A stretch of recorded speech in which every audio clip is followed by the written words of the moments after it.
Dr. Abbabaa Soorrasaan jedhama. Ispeeshaalistii wal'aansa yaala daa'immaniitii ogummaan koo. Asuma Yookoo kilinikii hojjedha jechuudha.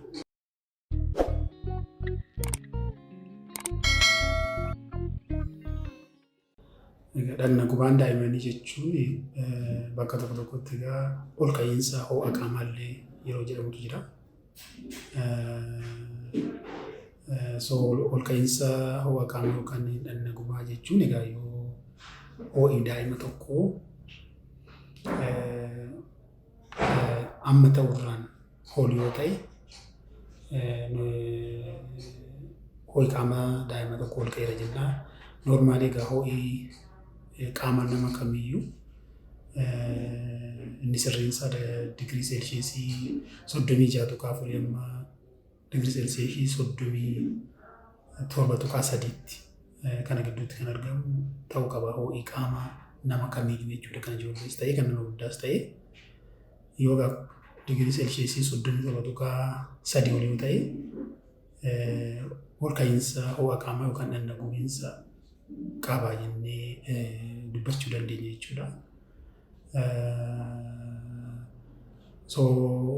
Ol ka'iinsi ho'a qaamaa kun egaa sadarkaa qaba. Sadarkaa gadaanaa keessumaa yoo meeshaa fayyadamnee ramaduu yoo dandeenye kan ol ka'iinsa ho'a qaama gadaanaa fi ol ka'iinsa ho'a qaama olaanaa yookaan dhagna gubiinsa qaama olaanaa jennee hiruu dandeenya jechuudha bakka lamatti. Kun egaa maaliif barbaachisa hiruun tajaajila kennuudhaan illee rakkinuma jirullee sirriitti hubachuudhaaf akkasitti gargar qooduun barbaachisaadha jechuudha. Kun egaa yeroo baay'ee kan danda'amu yoo namni sun maatiin sun yoo meeshaa ho'a ittiin safaran ho'a ittiin yoo qabaatanidha jechuudha. Isaan yoo ta'u baate namni egaa keessumaa hawwoliin ho'a qaamaa amma tokko hiruu kun gadaanaadhaan olaanaadha yookaan jedhanii salphumatti adda baasuu ni danda'u jechuudha ho'a qaamaa jechuudha.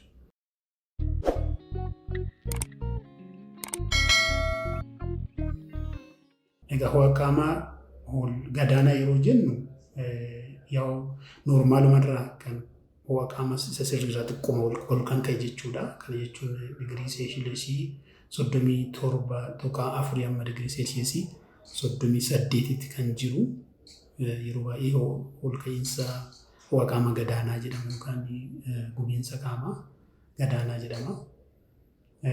Sana ol yoo ta'e digirii seelsheesii digirii 38.5 fi sana ol yoo ta'e ol ka'iinsa ho'a olaanaa yookaan gubiinsa qaama olaanaa jedhamee ilaaluu dandeenya. Kun egaa maali faayidaan isaa tokkoffaa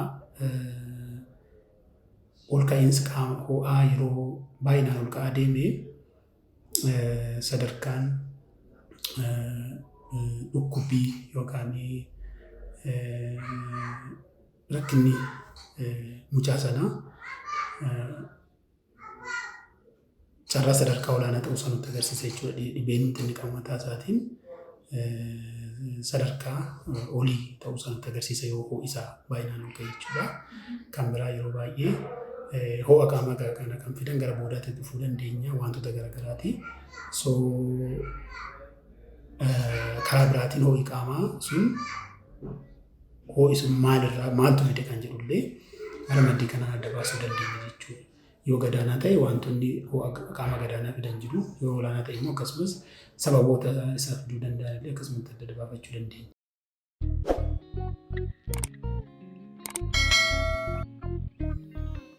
Egaa keessumaa ijoollee yookaan daa'imman irratti ka'umsi ol ka'iinsa ho'a qaamaa wantoota garaagaraati.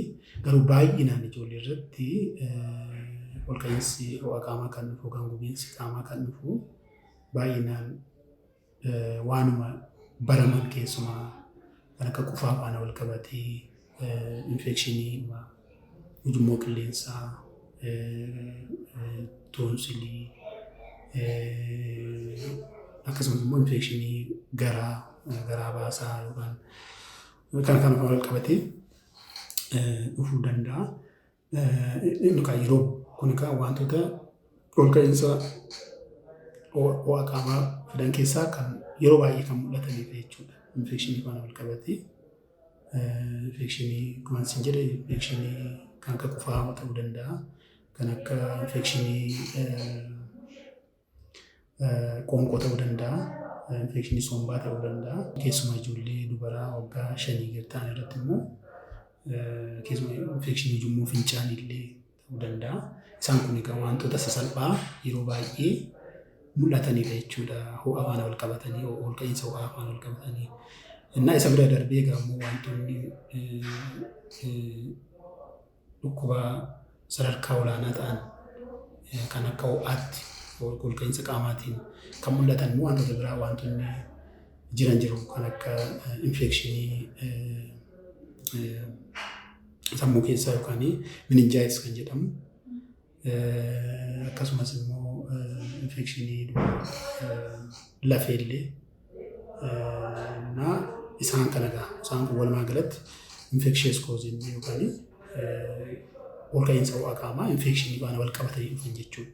Baay'inaan almost harki 80-90 ol ka'iinsa ho'a qaamaa kan dhufu baay'inaan sababa infekshinii garaagaraatiin jechuudha.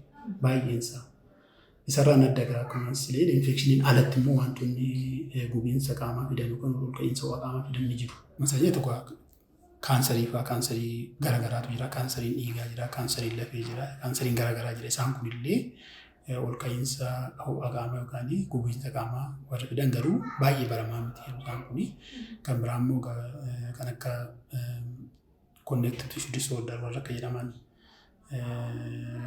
kan akka rheumatoid arthritis, SLE warra kun jedhaman kunillee mataa isaaniitiin ol ka'iinsa ho'a qaamaatiin ol ka'iinsa ho'a qaamaa warra fidan ta'uu danda'u jechuudha.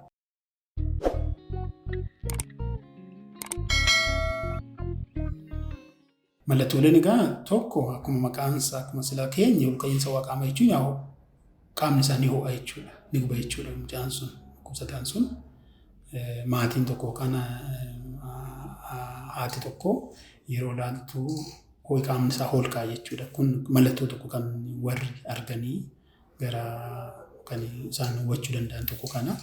Lammaffaa ijoolleen yeroo kana qabaatan baay'inaan akka restireesii ta'uu, amala dhabuu, boo'uu otoo irraan kutuun boo'uu waan akkasii kun mataa isaatiin ho'uma qaamaa faana wal qabatee jirudha.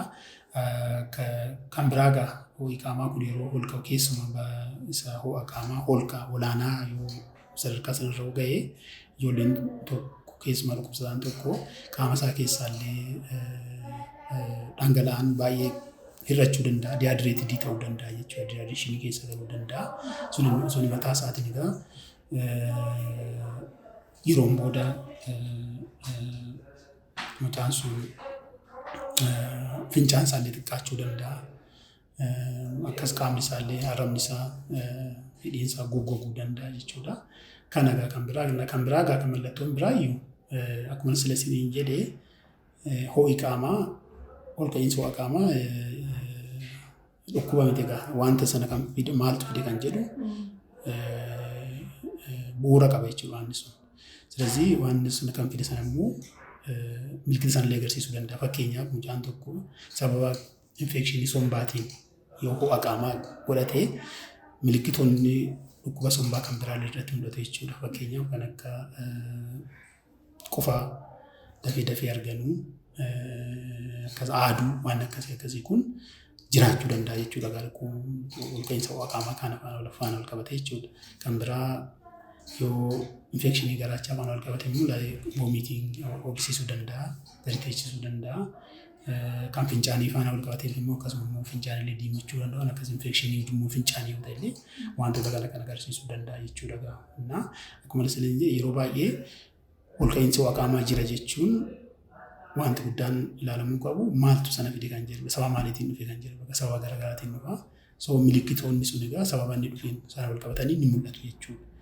So kana jechuudha mallattooleen isaan qaban.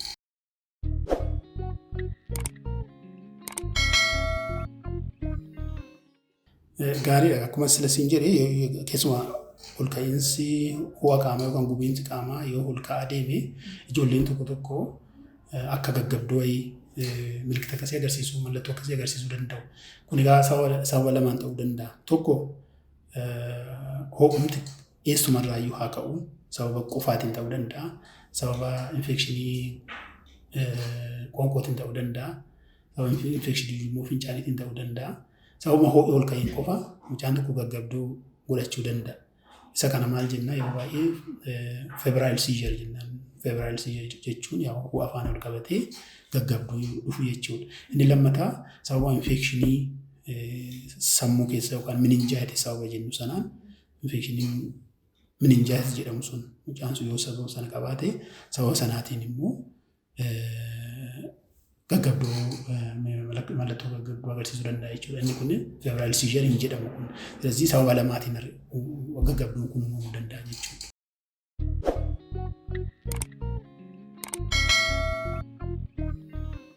Egaa wanti guddaan akkuma sila jedhee maaltu fide ho'a qaamaa sana kan jedhu adda baasuun gaariidha yeroo hundaa. Kan egaa adda baasuudhaaf hayyoliin egaa tulfaachuu danda'a garuu salphumatti wantoota adda baasan ittiin adda baasan jira.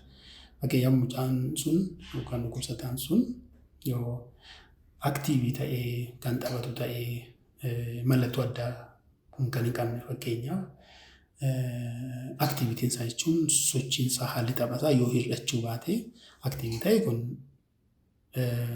mallattoo agarsiisa. Ol ka'iinsi ho'a qaamaa sun waan akkas baay'ee nama yaachisu miti jechuudha. Garuu yeroo tokko ol ka'iinsa qaama isaa wal qabatee argan sun dabaluu mucaan sun dadhabuu yookaan waan akka hirriba jechuu gara hirriba rafuu waan akkasii yoodhuma immoo gaggabduu faanallee wal qabatee waan dhuguu yookaan waan nyaatamu yoo hir'ise yoo fudhachuu hin dandeenye fi yoo hoqqisiisuu qabaate isaan kun yoo jiraatanii maatiin dirqama madabanii gara mana yaalaa geessuu qabu jechuudha. Sanarraan kan hafee mucaan sun waan itti kennamu yookaan nyaatu kan fudhatu yoo danda'e hoqqisiisuu qabaachuu danda'e aktiivii yoo ta'e waan hundumaa haalli taphasaa haalli sochiisaa yoo kan hin hir'anne taate malumatti qorichoonni daawwaan kan ho'a qaamaatiif kennaman jiru keessumaa paraasitaamool ijoollee waggaa 5 gadii kan karaa sappostarii kan galu jira. Isa kennuun danda'ama jechuudha. Isa sirriitti kennuun danda'ama. Dhangala'aa dabalataan akka fudhatu gochuudha. Akkuma sila siin jedhee rakkinni ho'aa yeroo ol ka'aa deemee qaama isaa keessaa dhangala'aan bahee dihaadireetidii akka ta'u taasisa jechuudha. Kanaafuu dhangala'aa gahaa sirriitti akka sirriitti dihaadireetidii ta'u isa sirriitti kennuun barbaachisaadha jechuudha. Sanarraan biratti immoo intalli sana ho'a sana kontiroolii gochuudha jechuudha. Sana gaa kontiroolii tokkoffaa qorichaan kan biraa manumatti immoo bishaanii fi uffata bishaan keessa cuubanii isaan immoo qaama isaatiin xaraguudhaan. Bishaan akkamitti keessumaa alkooliin alkooliin garuu bishaan exactly wanti guddaan bishaan qorraas fayyadamuun kan jiru. Yeroo tokko barmaaleen sirriin taa'e tokko bishaan baay'ee qorraa qabbanaa keessa cuubanii itti ijoollee ittiin qorsiisuu yaalutu jira. Kun sirrii miti. Bishaan kan ta'u bishaan intiniinsaa giddu galeessa ta'e kan xiqqoo kan qorraan ta'anii ta'uu qaba jechuudha. Amma tokko kan giddu galeessa ta'e intiniinsa isa keessatti fayyadamanii isaan gochuu danda'u. Kan biraa alkooliillee fayyadamuu hin danda'ama jechuudha. Wanti guddaan bishaan baay'ee cabbaa fayyadamuun sirriitti.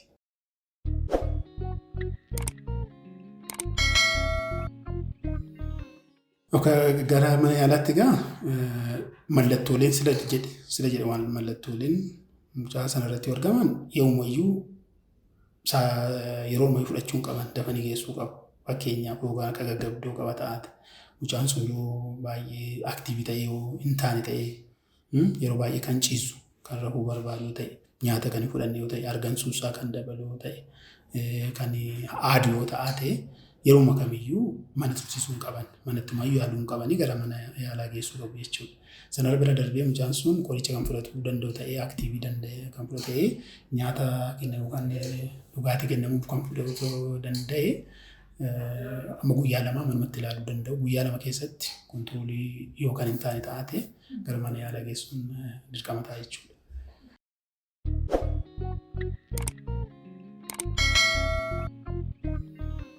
Wanti dabarsuu barbaadu yeroo baay'ee ho'i qaamaa yeroo jiraatu namoonni ogeeyyoonni fayyaas ta'uu danda'u. Wanti isaan yeroo baay'ee fookasii ittiin kennine tokko jiraate mucaan sun dhangala'aa gahaa akka fudhatu gorsuu irratti yeroo baay'ee gaaffiitu jira. Isarratti egaa maatiin keessumaa waa'ee kanaa yeroo mucaan sun yeroo ho'a qabaatu dhangala'aan qaama isaa sirrii akka ta'u sirriitti waan dhugamu sirriitti kennuuf isaaniif kennuufitti isaan irra jira jechuudha.